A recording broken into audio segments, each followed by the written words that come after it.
Quarto domingo do Advento, ano A. Primeira leitura, Isaías 7, 10 a 14. Salmo 23. Segunda leitura, Romanos 1, 1 a 7. Evangelho, Mateus 1, 18 a 24. No centro das leituras está o amor de Deus comunicado de forma plena em Jesus Cristo. Nesse amor, a humanidade se descobre direcionada para Deus e para a realização da sua vontade.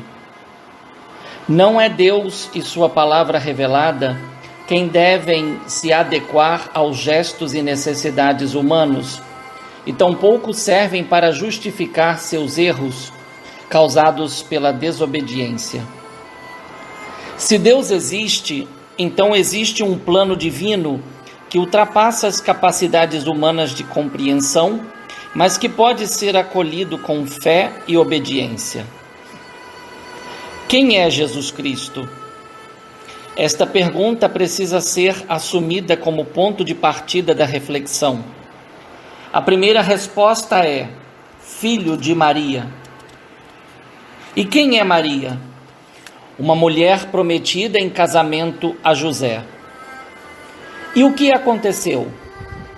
Antes de viverem juntos, ela ficou grávida pela ação do Espírito Santo.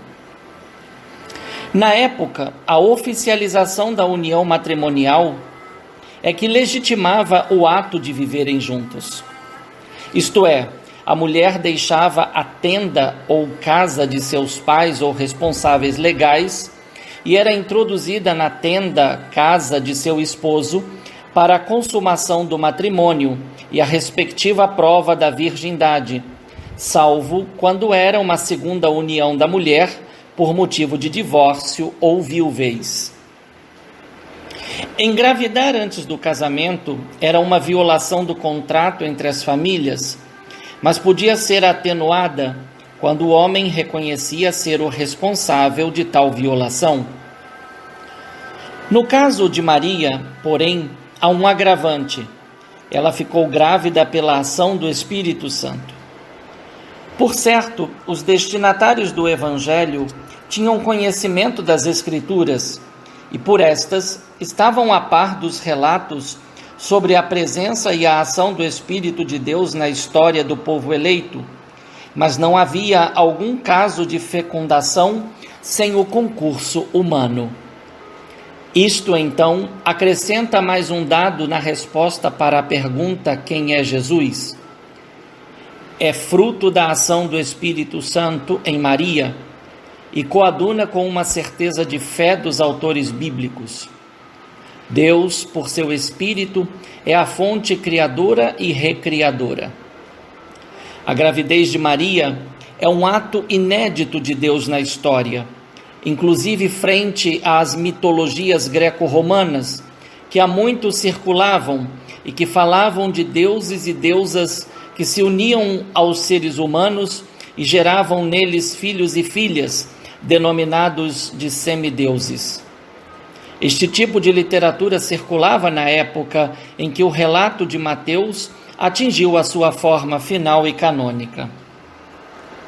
Diante da notícia, ela ficou grávida pela ação do Espírito Santo, se deve pensar no impacto emocional e psicológico em Maria e em todos os envolvidos.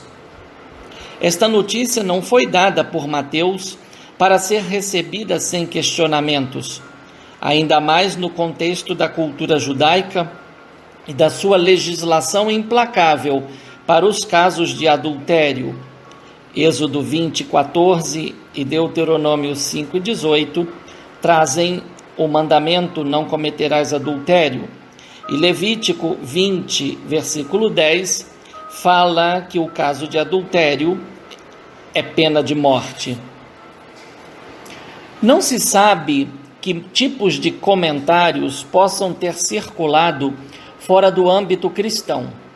Um indício talvez se encontre em João 8,41, na resposta que os judeus deram a Jesus: nós não somos filhos de fornicação, porneia. Se disseram, pensando em Jesus, foi algo muito duro de se ouvir. À diferença do evangelista Lucas, Mateus concentrou a sua atenção em José e nas suas atitudes indicadoras de virtudes. A primeira informação é o nome Yosef, que significa o Senhor é quem acrescenta ou faz crescer. Nome que evoca o filho amado de Jacó e ilustre personagem de Gênesis 37, 2 a 50, 26. A segunda informação é que era justo, um adjetivo que coloca José no rol dos que vivem para obedecer a Deus e realizar a sua vontade. É a partir disso que se compreendem as duas atitudes. Ao decidir não denunciar Maria, José estava isentando-a e perdoando-a de um possível delito de adultério.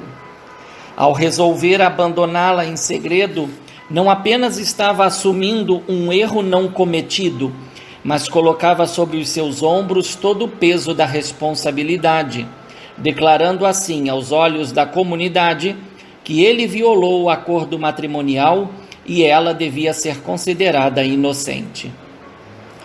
A justiça planejada por José não olhou para si, mas para Maria, e está plenamente condizente com Ezequiel 18, 23 e com a justiça de Deus. José não quer a morte de Maria e de seu bebê, mas quer que vivam. Segundo a narrativa, e diante dessa intenção, Deus intervém, pois só Ele sonda o íntimo do ser humano. É como falou através de Jeremias 17, 10.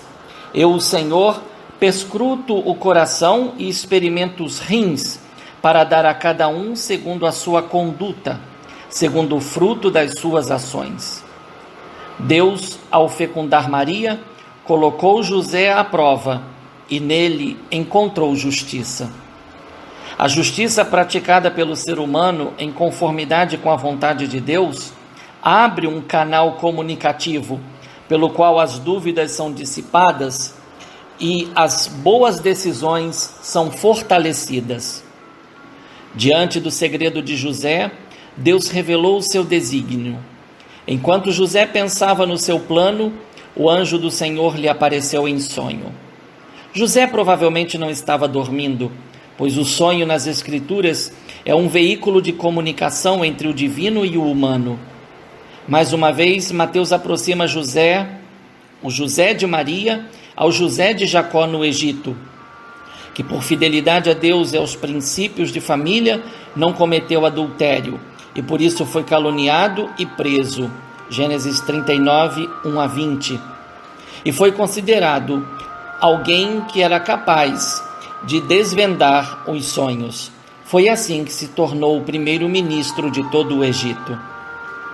Dado particular, José é chamado pelo anjo do Senhor de filho de Davi, o que equivale a dizer descendente de Davi, de linhagem régia, e que para Mateus e sua comunidade representava uma forte esperança pautada na legitimação e perenidade do trono davídico, presente em 2 Samuel 7, 1 a 17. José, então, além de justo, é descendente de Davi, e será graças a José que Jesus será chamado também de filho de Davi. Mateus 1, 9, 27, 12, 23, 15, 22, 20, 30, 31, 21, 9 e 15. Após o anjo do Senhor demonstrar que sabe quem é José, comunica a mensagem de consolo e que dissipa todas as dúvidas de José. Não temas receber Maria como tua esposa, porque ela concebeu pela ação do Espírito Santo. Esta mensagem confirma o que diz o salmista: o olho do Senhor está sobre quem o teme, sobre quem espera na sua graça. Salmo 33, 18. Bem como, busquei o Senhor e me respondeu, de todos os temores me livrou. Salmo 34, 5. Pode-se dizer que José foi colocado diante do primeiro teste de DNA da história. Descobriu quem era o pai e foi convidado a assumir uma paternidade legal em virtude dos planos de Deus, que por sua vez correspondiam às expectativas dos que aguardavam a salvação. 3 informações adicionais são dadas e devem ser acrescentadas à pergunta: quem é Jesus? Maria dará à luz um filho que, como dito, se torna por José descendente de Davi. Seu nome será dado por José, garantindo a paternidade diante dos membros da família e da comunidade. Nesse nome, Yehoshua, encerra-se a fé dos justos. O Senhor salva, pois ele vai salvar o seu povo dos seus pecados. Assim, José é informado não só que Maria não pecou, mas que seu filho é o salvador do povo e dos seus pecados. Antes de dizer que José despertou do sonho e obedeceu ao anjo do Senhor e à sua mensagem, recebendo Maria como esposa, Mateus relê Isaías 7,14, a partir do texto grego, e aplica-o a Maria e a Jesus. O uso das Escrituras, por um lado, atesta a continuidade da revelação, e por outro lado, mostra a sua dinâmica na linha da promessa cumprimento, evidenciando que Deus não só existe, mas age e se faz presente na história da humanidade, pois é Emanuel, Deus conosco. Essa dinâmica promessa-cumprimento é o ponto de partida da carta de Paulo endereçada às comunidades cristãs espalhadas pela capital do Império. Um dado particular se encontra na locução Sagradas Escrituras. É a primeira e única referência no Novo Testamento pela qual se atesta que um conjunto de escritos eram considerados sagrados tanto por judeus como por cristãos. Além disso, Paulo atesta que Jesus é filho de Deus e que, segundo a carne, é descendente de Davi. São dados comuns ao Evangelho e que coloca José como exemplo de obediência da fé. É por meio desta que os discípulos de Jesus passaram a assimilar os relatos sobre a origem de Jesus e sua infância. Graças à dinâmica promessa-cumprimento e à obediência da fé, o fiel percebe não apenas um sentido na história, mas se sabe por vocação e missão parte integrante dessa história, como Isaías, Maria, José, Paulo, etc. Um bom e 4º domingo do Advento a todos. Um fraterno abraço. Padre Leonardo Agostini.